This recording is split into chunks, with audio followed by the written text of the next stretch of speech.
Oh, one of the terrible things is I can't really tell how well you can see me. But hey guys, it's Bree. Today I'm out checking on my bees. Some of you know that I have been keeping beehives now for the summer. This is my first year kind of doing this by myself.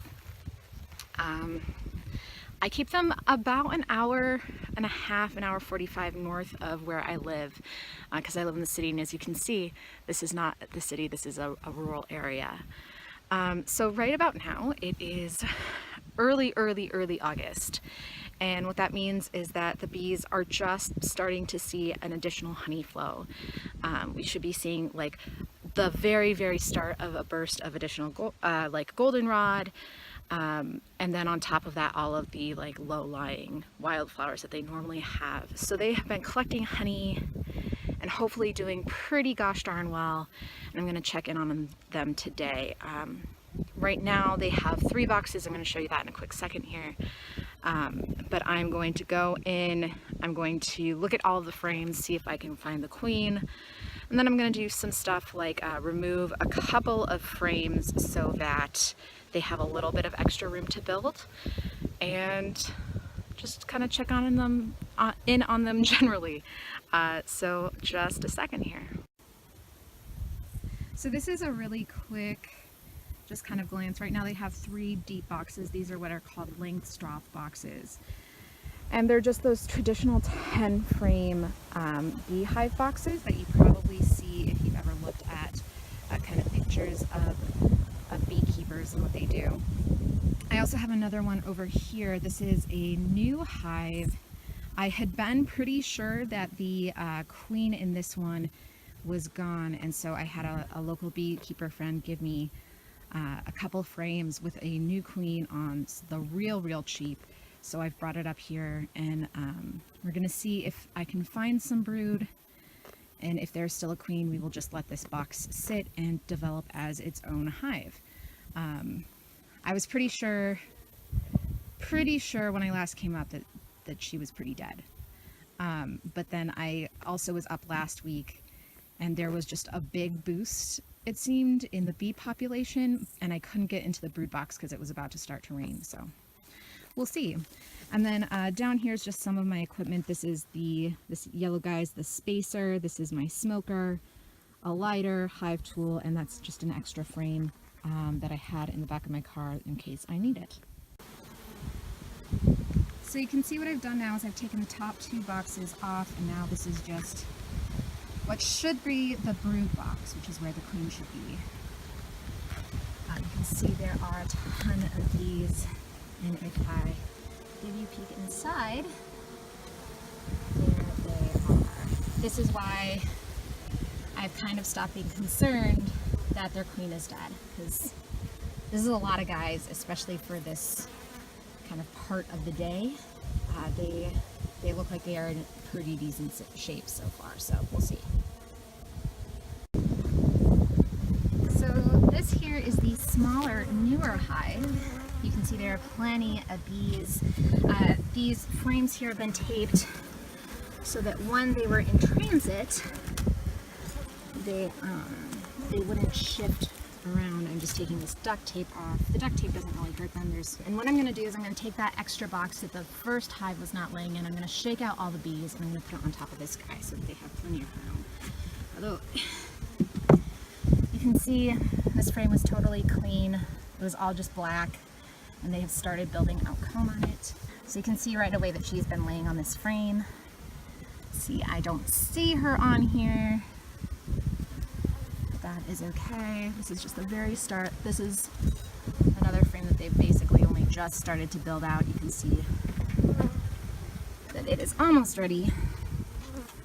I'm doing this all one-handed, so excuse me if the videography is not at its best.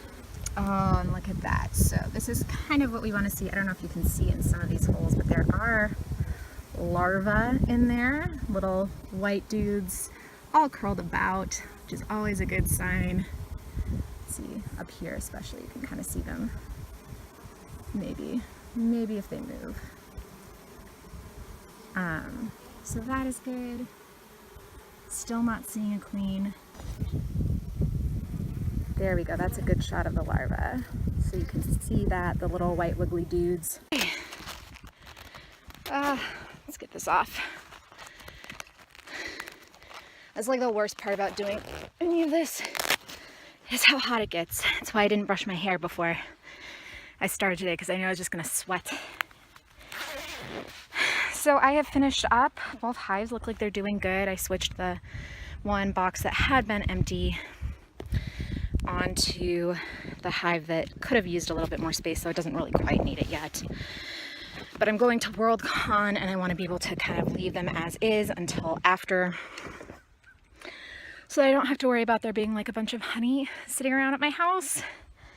One of those frames will be about 3.5 pounds worth of honey, and that's a lot, and it's a lot to have sitting around and have to worry about, like, did that get filtered correctly, or like having to clean your house the same week that you pack or anything like that. Not a thing I particularly want to do.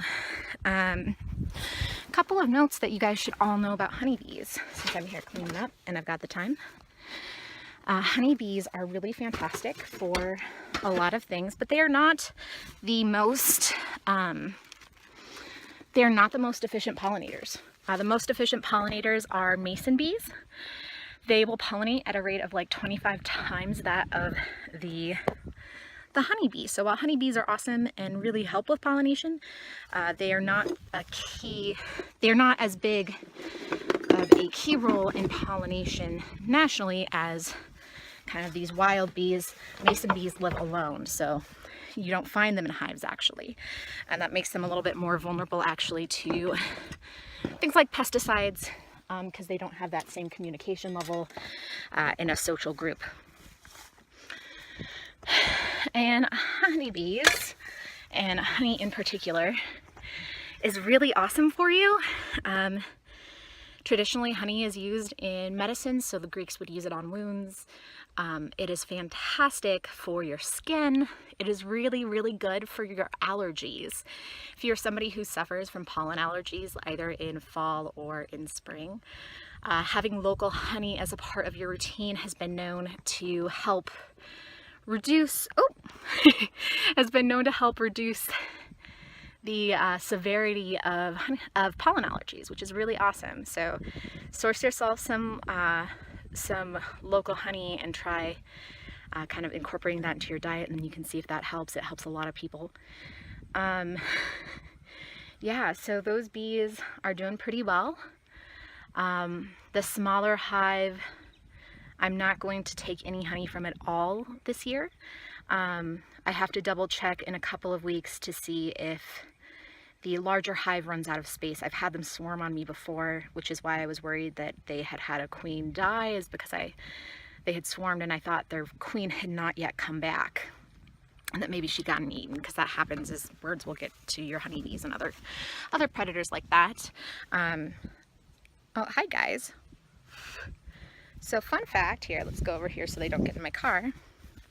This right here is a piece of comb known as bergcomb, and you can see it's just the same as any honeycomb, except for that it did not grow in its frame. So bergcomb is kind of honeycomb in its wildest form. Hi baby, look at this little sweetie, they're so sweet.